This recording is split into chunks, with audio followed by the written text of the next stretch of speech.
Greetings and welcome to Storytime with Angel. And today I am reading my chapter out of the collaborative book called How to Be Brave: Self-Healing Tools for Love Warriors by Laura DeFranco. I am going to start with the trigger warning with sexual assault and marriage betrayal. Courage through vulnerability, acceptance, and self love is what this chapter is all about. So, the back of the book says, "Get ready to own the ultimate guide to being and feeling brave in every area of your life." Brave Healer Productions stands true to its name in its stellar collaboration with a global cast of expert, authentic healers who share real stories and powerful tools for profound transformation. The experience of being brave is different for everyone. The unique voices, passion, and master teachings here will guide you to a deeper connection with your inner warrior, wisdom, and intuition, the key to living your best life. Worthy, fearless, abundant, joyful, and free. My chapter is chapter 17, Boundaries or Bitch. Master your sacred no for ultimate empowerment. And I wrote this under the pen name Angel Rohrer. There's a difference between ceremony from the heart and ceremony that bleeds your blood into the sacrificial bowl. Be clear on what you're saying yes to. What is the difference between boundaries and bitch? Are there shades of gray between dark and light witch? My soul needs to feel protected by me. In the dark, my eyes are initiated to see. Yet, in all energetic realms, it turns into we. Do not think I cannot see what you do. You're gaslighting and dominating, covered in woo. I hold Archangel Michael's hand in the night. I said no with all my might. Take your darkness elsewhere, love. He passes me his sword, slashing demons below and above. The truth shall be revealed as I step into the light. I hold Archangel Michael's hand in the night. My story. The sacred grounds of Teotihuacan pyramids are bustling with thousands of people as they eagerly gather for the sighting of the eclipse. Our group of gatherers in the circle in front of the pyramid of the moon. Our group gathers in a circle in front of the pyramid of the moon. Prayers are conjured with divine masculine and feminine energies by the facilitator. Preparing all the masculine energy here within us, within this planet, within the heart and mind of the men here, to receive her as she is now, in her true rise, in her true grandness again, never to be diminished, never to be shadowed again. He lets her pass in front of him as the queen, as the true queen, the true mother that came before all. We carry this journey within us, the grand reunion. Prepare now. Blinding light reflects off the black obsidian blade. The next thing I know, I'm spread eagle, lying hot on the hot, hard, dusty altar floor, attempting to re enter my physical body. What the fuck is happening?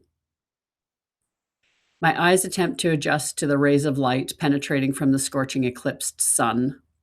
Why is everybody being killed? I didn't give you permission to kill me. I see penetration on an energetic level as the witch attaches her womb to my husband in full Kundalini orgasmic channel. My heart shatters as the digestion of what I'm witnessing sets deep within my soul. I'm literally laying on my back with the entire group at your feet while you complete the divine feminine and masculine union with my husband on the eclipse. You said we were sisters. How could you be so ruthless? How is this happening? As the moon greeted us with its presence that evening, my soul brother John brought his healing hands to my heart. Fresh tears ran down my cheeks as his deceased brother Peter's essence joins us in the room. Willow White Wolf is safe with me now, love. It's time to start a new storyline. The last shred of my heart shatters with love. If I could only hold you one more time, how do I exist on this planet without you here? My hands reach up to John's shoulders as his head comes down to join our third eyes. I love you escapes from my lips between my heart-shattered sobs. John's physical body shifted as he lifted his third eye off my brow. Just chill, you're all right, he whispered, patting my shoulders and turning to address my husband. I love you too, dear. My body relaxes into Peter's etheric words. You are never alone. Allow the death and enjoy all the magic it will bring to you in this next cycle of life on Earth. Remember, I am here with you always. In that moment, I recalled the first time Archangel Michael physically revealed himself to me in 2008, shortly after a brain injury. Rolling over in sleep, deep slumber, a feathery bone slides off the side of my cheek, waking me to the presence of Archangel Michael standing beside my bed. What is happening? Why did you hit me in the face? This large presence lets out a deep chuckle. That was your own wing that slid across your face, love. We are in the process of reattaching your wings, and you woke up in the middle of it, he replies matter of factly. My jaw stays open as I slide out of bed. I stand directly in front of this magical being. He stands as still as a statue, gazing into my eyes as I breathe in his magnificent presence.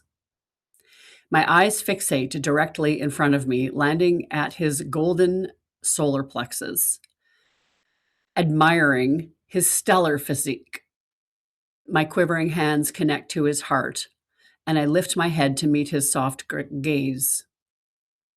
His eyes shift into twinkling lights of amusement as my nimble fingers trace down his chest and ripped ab muscles. My goodness, you must be 9 feet tall, I ponder as my fingers follow the smooth indents that lead to his hips. Closing my eyes, I take a deep breath in.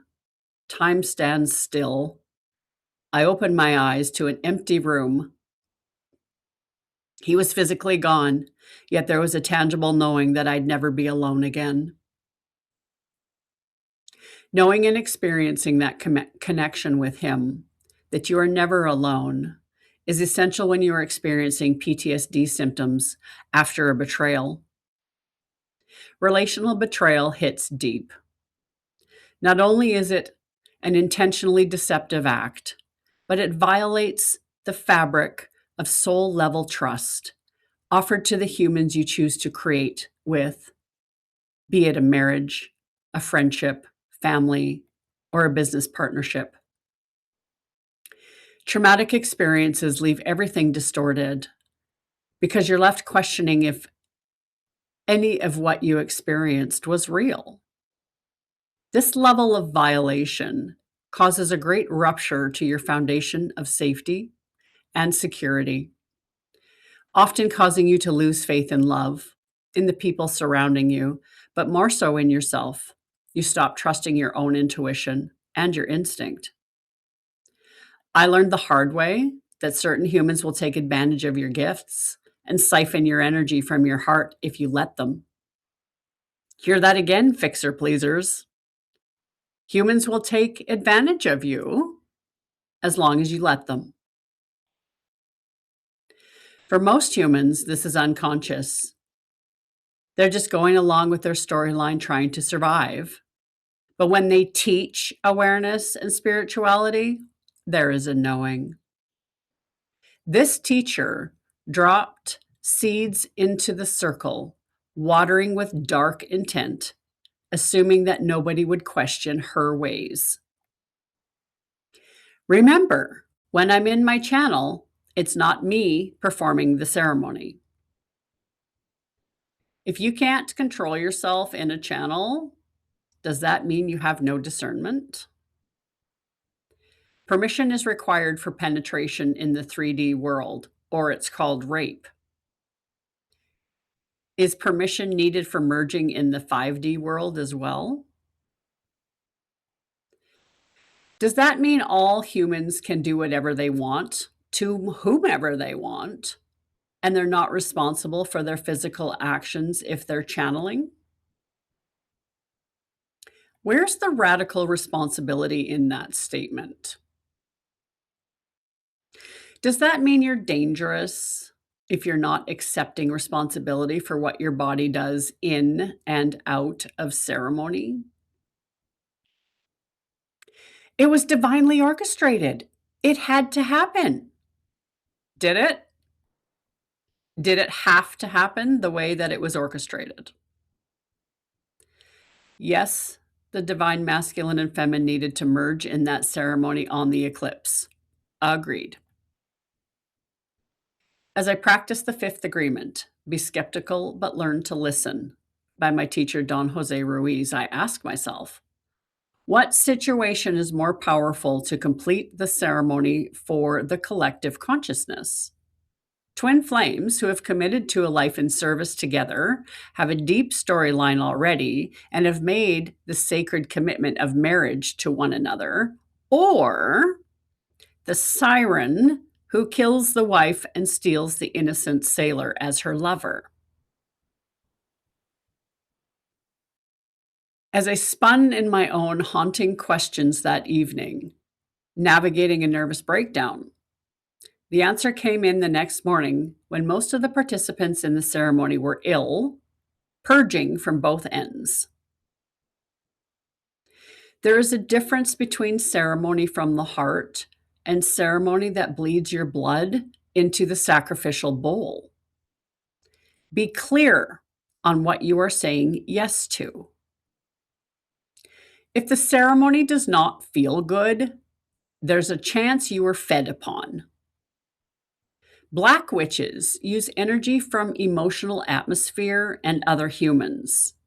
They need to create an atmosphere of trauma to make humans release emotional energy for them to feed off of for their own selfish purposes. This spiritual war demands your connection with the divine. It is your greatest weapon. Of course, sometimes healing is painful. The medicine, your medicine, must go deeper than the poison. Both faith and fear demand you to believe in something that you cannot see. You now have a choice. Even though I want to find meaning behind the pain they're projecting, if I tell them they're hurting me and they keep doing it or gaslight me to play the part they want in their storyline, the only thing for me to understand is that I'm not safe here. Like many women, I have had deep sister wounds all of my life that I've worked hard to unpack and heal. Betrayal trauma is a soul level violation. This one took me to my knees. It changed my brain chemistry and brought me to the depths of my soul.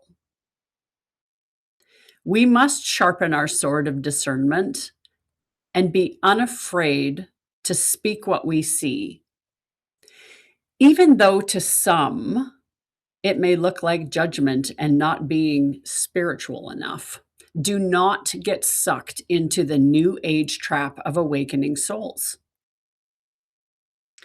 Part of the controller's agenda is to destabilize sacred unions because this is the greatest threat to a system that thrives on the addiction to suffering. The infiltration or attack on divine union isn't hindered because you're spiritual.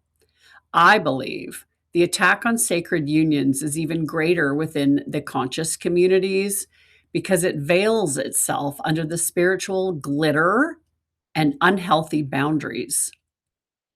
Everything serves a purpose, however. As healers, we are taught to dig in the dirt and find the gold of our experiences.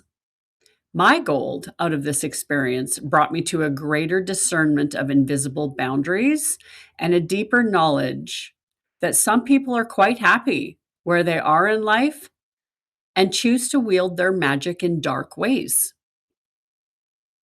People will gladly take all the parts that you offer for free.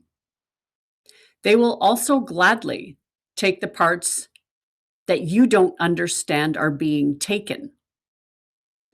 It's up to you to say no, ask for reciprocity, and put boundaries in place to protect your own energy. Owning your power can sometimes come off to others as aggressive. Are you coming off that way, or are you being gaslit into submission by their own will and power? Taking radical responsibility for your actions is where the healing begins. I don't walk away to teach people a lesson. I walk away because I learned mine. I'd rather adjust my life to their absence than to adjust my boundaries to accommodate their disrespect.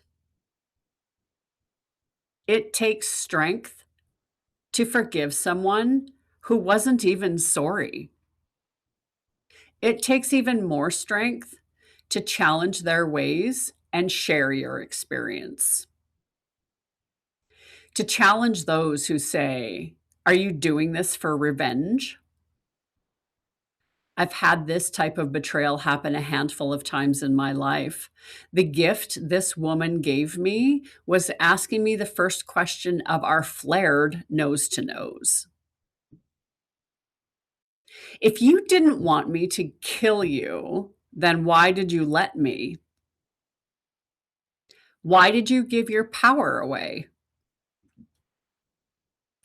It was in that moment that I knew deep within my bones she was working within a storyline I was not willing to create with her.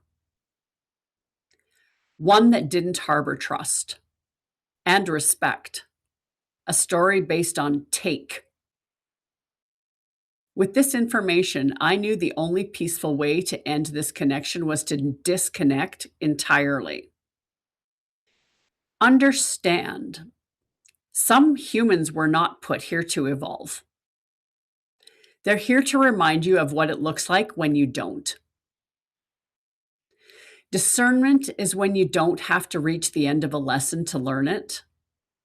Manipulation is when they blame you for your reaction to their toxic behavior, but never discuss the disrespect that triggered you. The narcissist wants the authority of a queen with the accountability of a toddler. As you experience patterns, you learn, notice them sooner, collect tools, and you will start to naturally choose healing over coping and trauma bonding, affection over attention, boundaries over tolerating disrespect, connection over attachment. Prioritize mutual support over codependency, and internal self-love over external validation. Unconditional love for yourself means withdrawing your attention from the conditions that you don't love. Stop expecting people who aren't on your energetic frequency to understand or receive you. You'll never have to go out of your way to prove yourself or be seen or heard by your soul tribe. Those meant for you will naturally align. No force, no stress. Trust this. Everything is reversible and healable in the higher realm of existence. And when you merge within that field and anchor it back into the physical realm, magic and miracles are possible and experienced. No matter what you faced, that has been from the depths of darkness. No matter what spells are conjured from the dark arts against you. No matter what was thrown at you to detour, deter, and destroy you.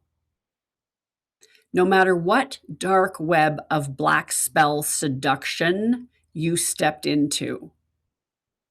No matter what false mother came in to poach with jealous hate claws and arrows.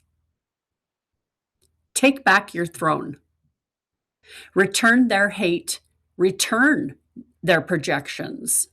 Get comfortable using your sacred no.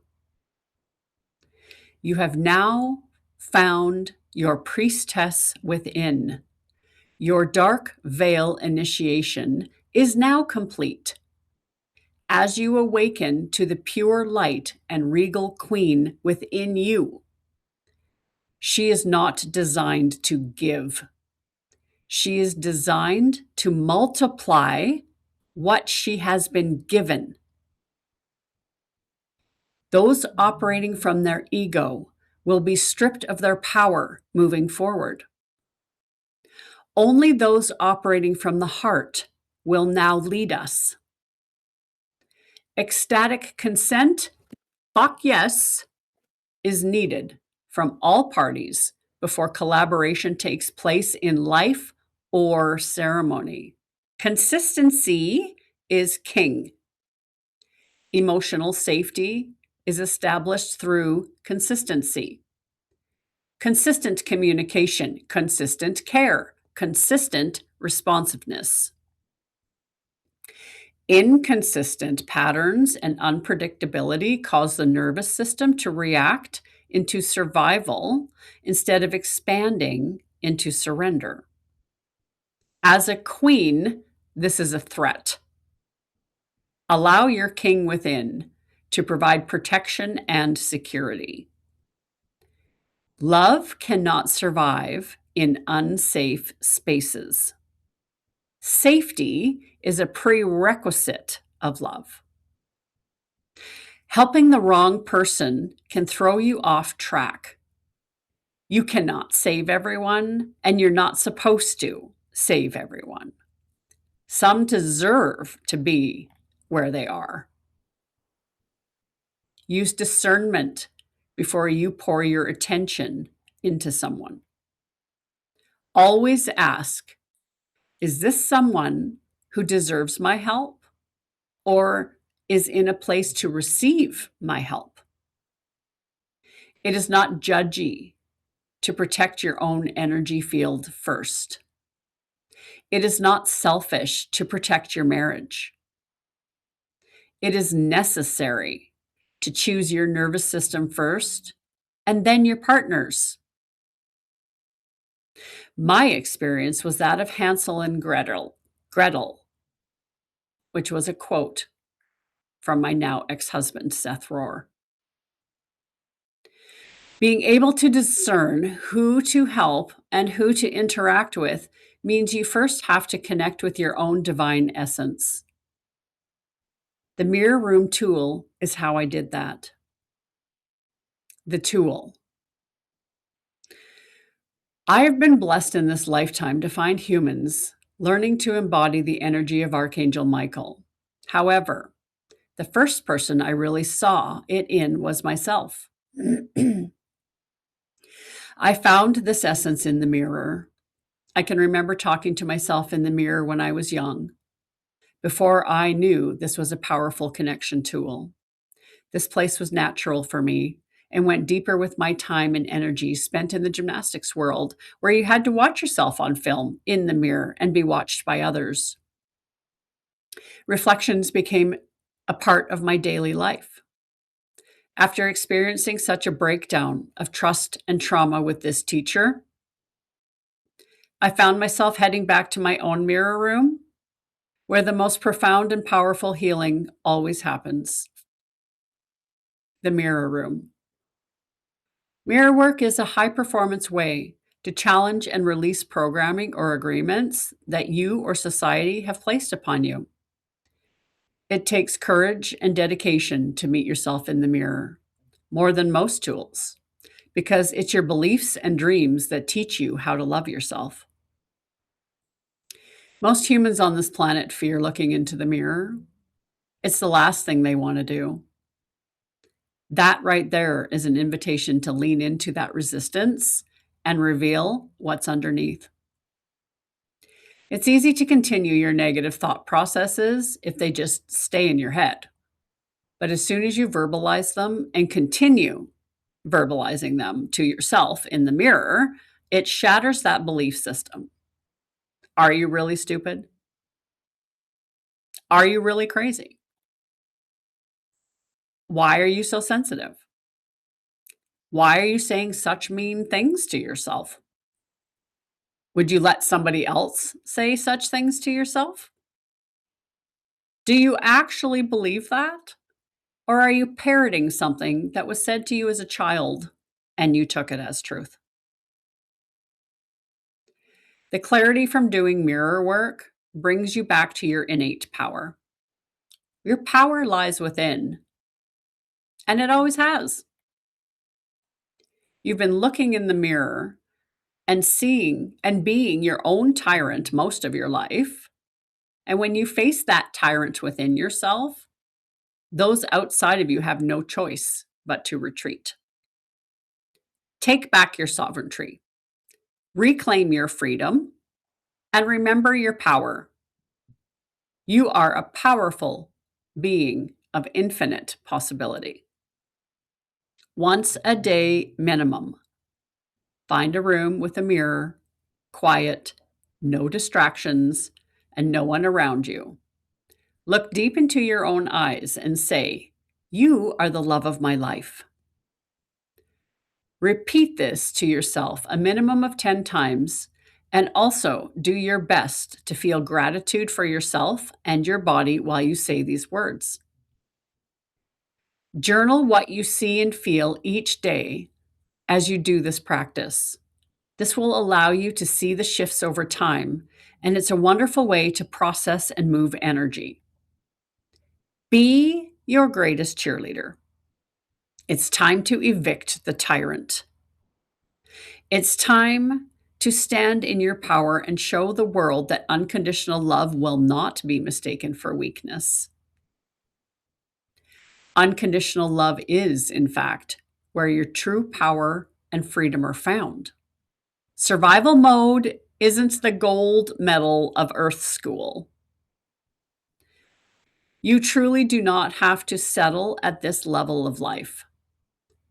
Own that you want more. You are reading this book, aren't you? Clearly, you're looking for something. Your high performance in sports can also be transferred from sport to life. Yes, authentic living is also a high performance specialty on earth. Mastery of self happens on all levels, not just your physical body. Remember, you are the love of your life. And if you want more help, I have a free mirror room guided meditation just for you. Thank you for listening, and we will see you next week.